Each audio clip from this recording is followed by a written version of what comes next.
It's so good to meet you. Thank you so much, Julie, for taking a minute out for the show today. I appreciate it. No worries. So let's begin our adventure into your work of being a writer and all of these wonderful things that you're doing by asking you this. 5 years ago, this pandemic changed our lives, changed the course of so much. How did you get through that pandemic era, and how has it influenced the way that you create and do things today? Oh, the pandemic really threw a wrench in the works. I actually couldn't write at all for several months. The stress was just so debilitating. My creativity died. And every writer I know went through the same thing. Like it was all like we I would have Zoom meetings with friends because I couldn't see them in person, and we were all just it was one of the worst times I've had, one of them anyway. Yeah. Um, but eventually I got my crap together and started writing something just for me, Yeah. not for a publisher or because I thought, oh, this is popular now, I should write a book about this, but because um, I wanted to write that story. And and now I've written four books in that series that I have always wanted to write. It's a series that I have had in the back of my head for like 12 years, and finally gave myself permission to write that. Because when you write for a publisher or for the market, you write what they want or what you think the market wants. Yeah. But it's sometimes really hard to stay creative when you're writing something that you kind of, you're not really feeling it. You're not really engaged with it. So it can be hard to do that. Yeah. So, along with the writing, you have a background as a medical lab tech, but I want to put you in front of a bunch of 12-year-olds at career day to get a handle on your career and where you're at. And it's career day, and the kid in the back of the room is like, "Hey, what do you do for a living?" How do you answer them? I tell them that I investigate disease. I give the doctor the information they need to make a diagnosis to discover what might be wrong with somebody. So, like when you're doing a test, you get numbers, right? You have an equation you have to solve. We provide the numbers, we provide the information so that the doctor can do the math and figure out what's wrong with someone. Or if they're fine, Yeah, that's good too. yeah. So, what did you want to be at 12 years old? What was your dream gig? I actually wanted to be a doctor. Okay, okay. So you're there. Well, yeah, I mean, the program I took was 2 years to become a lab technologist. It's now 3, and that's what I could afford. I literally couldn't afford to go to medical school. So I did something that wasn't quite as expensive Yeah, or yeah. or time consuming because technical school's couple 3 years. Yeah. It's serious. So take me back to your childhood. What were the foundational elements of wanting to be a doctor, becoming a writer, this life that you've evolved into? What were the foundational building blocks that were provided to you to that became who you are today? Well, it helped that my mother was a lab technologist. Okay. Yeah. She actually was in the very first class of the technical school in Alberta that teaches it. So, uh, from a kid, I mean, she was always in the lab. She was always talking about things, and I always thought that's so fun. Like you get to discover it. You get to see, look in a microscope and say, "Oh my goodness, this person is sick." Yeah. Yeah. And so that's where that came from. Yeah. My mom is a really cool lady. So, as far as being a writer, what was the book growing up that you loved, or one of the books that was really seminal in your development of wanting to either write or loving reading? Lord of the Rings. Yeah. I read it for the first time when I was 10, Wow. and I read it every year for years after that because it was just such a, you know, the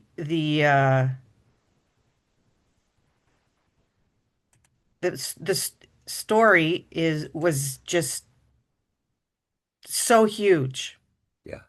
such Yeah. a wide landscape.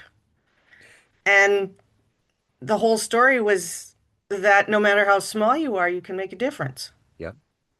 But Yeah. that's the whole story. Yeah.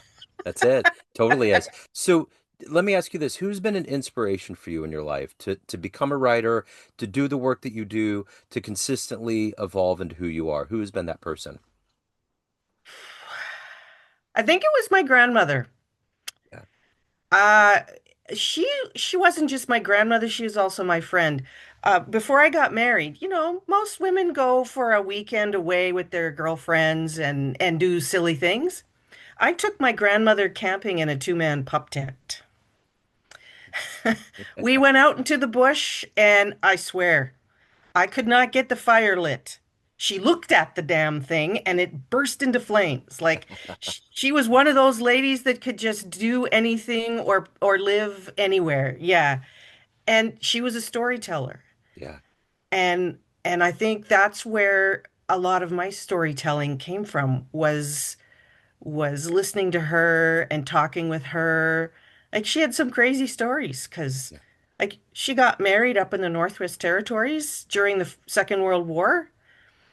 And so she and her husband were the only white couple. Wow. Everybody else was they were either from the United States because it was the US Army that they were Yeah. working for, or it was the native people that were living there. That was it. Wow. Wow. Crazy lady. Yeah, that's great. So let me ask you this. If you can meet one person alive on the planet right now that you find fascinating, spend some time with them, who would it be? Oh, wow, that's such a great question. Yeah. Like, I'm like, I have to pick only one? Well, you can pick a few if you need to. Ah, that is I think I'd like to talk to the new pope, actually. Yeah. I I have a few things that I would like to ask. Yeah. Yeah, that would be fascinating. I think the other night on Monday Night Football, Peyton Manning and his brother Eli do a broadcast, and they formally invited him over. I think the game was in Chicago, so Oh it was yeah. on their brain. So yeah, so there's I'm sure he's gotten billions of pitches at this point. Well, I mean, he just made the first millennial a saint. Yeah, I saw that. Yeah, it's wild. And when I heard about the saint, the kid, I was like, holy crap, that pretty much ticks all the boxes Yeah, that you need to have. Like, wow. yeah, So, I mean, he's part of, he doesn't feel old-fashioned or, you know, part of the old boys club. He's kind of modern yeah. and thinking about things. And I really think that that's going to be interesting to watch to see what else he does. I agree. So, Hmm. what gets you up every day to do the work that you do, to write, to create these worlds, just to keep going? What is that energy to take care of your soul too? What is that for you every day? So, eh, before the pandemic, I lived in Fort McMurray, Alberta, and we had a massive forest fire in 2016 that caused the entire city to evacuate, which was about 90,000 people. And there's only one road in and out. It's in northern Alberta. The highway ends north of us. And off we were, 90,000 people kind of get out of so that we don't get burnt. And that little journey that took about 36 hours to get to somewhere safe is where I realized I have to stop doing things that I don't want to do. I want to do something every day that makes me happy. Yeah, And I shouldn't wait to do that because most of us we plan for goals like okay I want to go to Egypt for example on a bucket list. And you might work your whole life and never get there because you're chasing happiness because it's all way ahead of you. And I figured, no, no, no, no, this is not good. I want to be happy every day. Yeah. So what makes me happy is to be creative, to tell the stories that I've got in my heart, to I'm a crafter, so I make things. And those things really are what fuel me now is what can I do every day to give me some sense of accomplishment and satisfaction or just to enjoy. Like it can be as simple as having a bowl of ice cream, Yeah. you know? Like Yeah. happiness isn't complicated. Don't chase it. Make it happen every day so you feel it in the moment. Well said. So if you were to run into the 18-year-old version of you, had a dream tonight, you run into that version, and you could give that version of you a piece of advice based on this life you've lived, the wisdom you've accumulated, what Yeah, advice would you impart? you're worth it. You're worth it. When I was 18, I didn't have a lot of self-confidence. I didn't have a sense of what makes me happy. And I tell that to my daughters and my niece, you know, you are an amazing human being. You are worth it. It might be work sometimes. It might be difficult, but you are worth the investment. Yeah.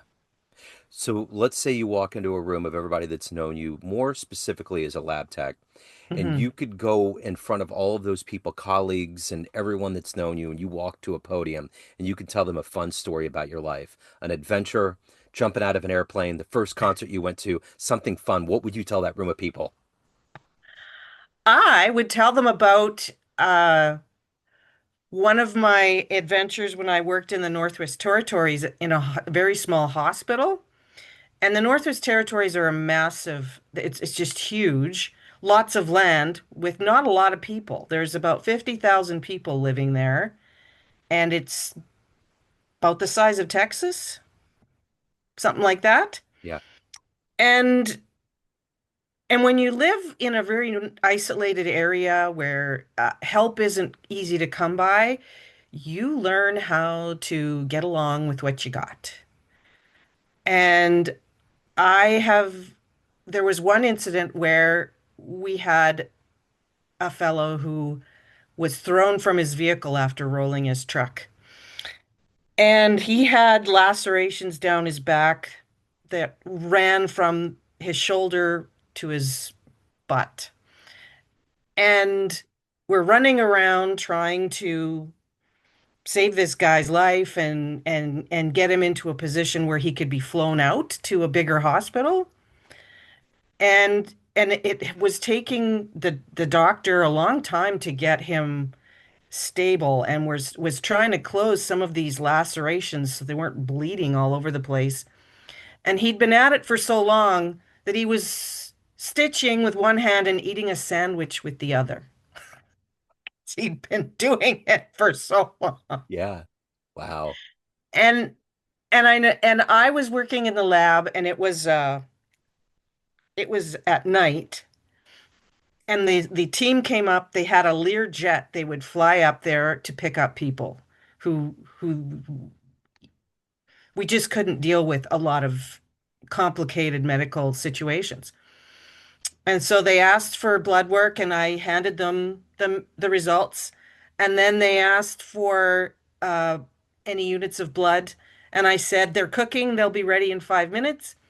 And they looked at me, okay. And then they asked for blood gases, which I normally wouldn't do as a lab tech. It would be a respiratory technologist. But I said, that's working too. I'll have those in 2 minutes. And the doctor looked at me and he says, do you do everything here?